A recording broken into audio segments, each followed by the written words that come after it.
Ijazahnya kembali diungkit, Pak. Ijazahnya ke UGM kembali diungkit karena fontnya yang dinilai belum ada di masa itu, Pak. Ya itu apa ya, fitnah murahan yang diulang-ulang terus. Sudah dari UGM dulu sudah juga menyampaikan, ini dekan Fakultas Kehutanan juga secara jelas dan tegas menyampaikan, ya kan? Temen juga banyak sekali yang menyampaikan. Tapi menanggapi itu terulang terus gimana, Pak? Apa sudah bosan? Ya nggak apa-apa, kalau saya nggak bosan sih. Tetapi sekali lagi yang mendalilkan itu yang membuktikan. Jangan saya yang suruh membuktikan, yang mendalilkan itu yang harus membuktikan. Teman-teman, setelah kita mendengar apa yang dijawab atau komentarnya Pak Jokowi ketika ditanya oleh seorang pers perihal tentang ijazahnya, dengan senyum dan tawa yang manis, Pak Jokowi hanya berkomentar, yang mendalilkan itulah yang membuktikan. Bagaimana pendapat teman-teman? Silakan tulis di komentar, di kolom komentar saya ya. Baik teman-teman, ini memang sudah lama bergulir. Bahkan sampai 2 orang itu masuk penjara karena mereka katanya memberikan laporan palsu atau bohong. Ya, tetapi seiring berjalan waktu, perihal tentang ijazah palsu ini semakin terangkat, ya, semakin heboh dan semakin viral. Tak tanggung-tanggung teman-teman, tokoh-tokoh masyarakat bahkan pakar-pakar tata negara sudah mulai berbicara, baik lewat konten maupun lewat podcast.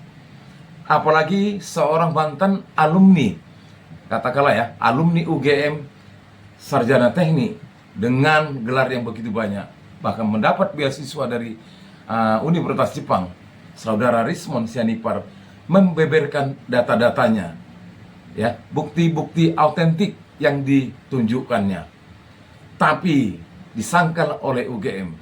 Dan bahkan mereka mengatakan, perhatikan teman-temannya seangkatannya, sama semua. Lagi-lagi Rismond Sianipar membuktikan keabsahannya.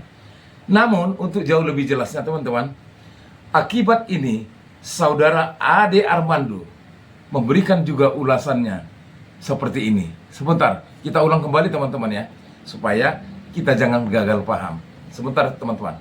Apa yang terjadi ini menunjukkan bagaimana para pemain politik yang membenci Jokowi akan rela melakukan apapun untuk menumpahkan kebencian mereka pada Jokowi. Tuduhan yang mereka lontarkan sangat tidak masuk akal. Jokowi sudah maju sebagai calon wali kota Solo, sebagai calon gubernur DKI, sebagai calon presiden. Di ketiga proses itu pasti KPU akan memeriksa kelengkapan dan keakuratan ijazah Jokowi. Hampir pasti pengelola UGM atau Fakultas Kehutanan UGM akan memastikan bahwa Jokowi memang pernah kuliah, lulus, dan memperoleh ijazah kelulusan dari sana. Hampir pasti para mahasiswa Fakultas Kehutanan UGM yang menempuh kuliah pada 1980 sampai 1985 bersuara kalau benar Jokowi tidak datang dari kampus mereka. Apa yang dilakukan Bambang Tri dulu dan juga sekarang Rismond, serta juga para mereka yang mendukung gugatan tersebut bisa dibilang sebagai tindakan yang luar biasa bodoh. Setelah kita mendengar penjelasan statementnya dari Ade Armando, ya, ini perlu kita pahami teman-teman. Kepada saudara Ade Armando adalah seorang akademisi juga, alumni dari UI, ya. Mungkin pemerintah sudah mensahkan undang-undang tentang perihal berdemokrasi. Artinya, siapapun bisa memberi kritik, siapapun bisa memberikan ulasan-ulasan dan bertanya. Pembuktian itu memang harus dibuktikan. Memang perihal tentang ijazah ini sudah lama berlangsung. Di statement saya atau di poin pertama tadi saya sudah katakan, sampai 2 orang ada masuk penjara. Kalaulah memang seperti yang dikatakan oleh Ade Armando, bahwasanya katanya yang membenci Jokowi adalah orang yang dipolitisasi. Salah. Kami adalah warga negara Indonesia yang mau pemimpin kami itu bersih, jujur, dan tidak bohong. OCCRP adalah lembaga yang sangat kredibel, independen. Kenapa sampai ada salah satu pemimpin terkorup di dunia itu ada nama Pak Jokowi? Dan ingat, sahabat-sahabatku, korupsi bukan hanya mengambil uang negara, tapi penyalahgunaan jabatan, pemaksaan atau pemanggalan hasil konstitusi dengan memaksakan agar anaknya bisa masuk menjadi pilpres, wakil pilpres, ya, atau pada waktu pilpres kemarin. Apa itu tidak korupsi? Jadi jawab sendiri, bagaimana pendapat teman-teman? Akibat apa yang dikatakan oleh Ade Armando dengan label bodoh, dungu, dan sebagainya, tidak. Negara kita negara demokrasi, siapapun bebas untuk mengkritik dan bertanya. Akibat ini, Rismon Sianipar memberikan penjelasan agar Ade Armando paham dengan data-data yang autentik. Sebentar, kita lihat videonya, teman-teman. Kepada Bang Ade juga, Ade Armando, ya kan, Anda kan lulus tahun 1988 di UI, ya, saya baca profil Anda di UI. Coba Anda buka lagi, coba skripsi Anda tahun 1988. Apakah lembar pengesahannya seperti ini?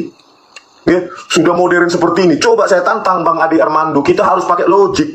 Saya tantang Bang Ade Armando, nanti tampil lagi di Cokro TV. Coba tunjukkan, ini skripsi saya di UI, saya lulus tahun 88. Tahun 1985 ada nggak di UI, ya, atau universitas swasta di Jakarta, lembar pengesahannya seperti ini, Joko Widodo. Coba, lembar pengesahannya Joko Widodo, seperti Joko Widodo dan teman-temannya ini, di Fakultas Kehutanan UGM. Yang kosong, coba bayangkan. Ini mau kita percaya, Bang Ade? Catatan evolusi teknologi itu tidak bisa bohong, Bang Ade Armando. Walaupun Anda bernarasi dengan kata-kata, dengan logika, dengan mengatai saya bodoh, ya. Sekali lagi saya tantang Anda. Coba risetlah Cokro TV itu kecil-kecilan. Oh, di UI udah ada kok seperti ini. Sudah pakai Times New Roman, lembar pengesahannya sudah dicetak dengan teknologi modern. Coba lakukan, baru kita data by data. Data by data. Ayo, coba kita buktikan. Nah, enak kan? Hehe, ini baru seru. Jadi, benar apa yang dikatakan oleh saudara Rismon Sianipar, ya. Rismon Sianipar berbicara itu, memberikan komentar itu lengkap dengan data-datanya. Dan dia pun gak mungkin sembarangan melontarkan bahwasanya katanya 100 miliar % bahwasanya ijazah itu palsu. Tentu dia pasti mengetahui, apalagi seorang ahli forensik digital. Kalau menurut keterangan Rismon, bisa jadi dong. Hampir dikatakan pasti. Tetapi yang bisa membuktikan ini, tunjukkan aja buktinya gitu. Benar tidak apa yang dikatakan oleh saudara Rismon? Benar tidak apa yang dikatakan oleh Ade Armando? Bahwasanya benar, katanya temannya bahkan dari wali kota, gubernur, dan presiden, KPU kan sudah bisa. Enggak juga. KPU hanya melihat, enggak meneliti. Yang bisa meneliti itu seperti yang dikatakan oleh saudara Rismon. Tunjukkan skripsinya. Kemarin kita sudah tahu kan, pada waktu Mapala ya, kemarin ya, yang katakanlah pencinta alam, toh juga disangka. Waduh, bukti-buktinya udah lengkap loh. Jadi di penghujung akhir konten saya ini, saya hanya mau meminta kepada teman-teman untuk memberikan komentarnya. Bagaimana pendapat teman-teman tentang perihal ini? Saya juga secara pribadi bukan membenci Pak Jokowi, tetapi buktikan kami mau pemimpin kami itu adalah orang yang betul-betul bersih, nggak bohong, nggak gila jabatan. Tapi karena melihat perjalanan waktu, melihat apa yang dilakukan selama ini oleh Pak Jokowi pada waktu Pilpres kemarin, bagi-bagi sembako, mengendorse apa seperti itu. Bahkan yang paling hebatnya, OCCRP berani mengatakan pemimpin terkorup di dunia ada 3, dan nomor 3-nya Pak Jokowi. Sampai di mana? Ayo, paham kan? Baik teman-teman, semoga konten ini bermanfaat. Silakan di komentar, silakan di share, jangan lupa like dan subscribe. Salam sehat buat kita semua. Merdeka, merdeka, merdeka. Hidup rakyat Indonesia.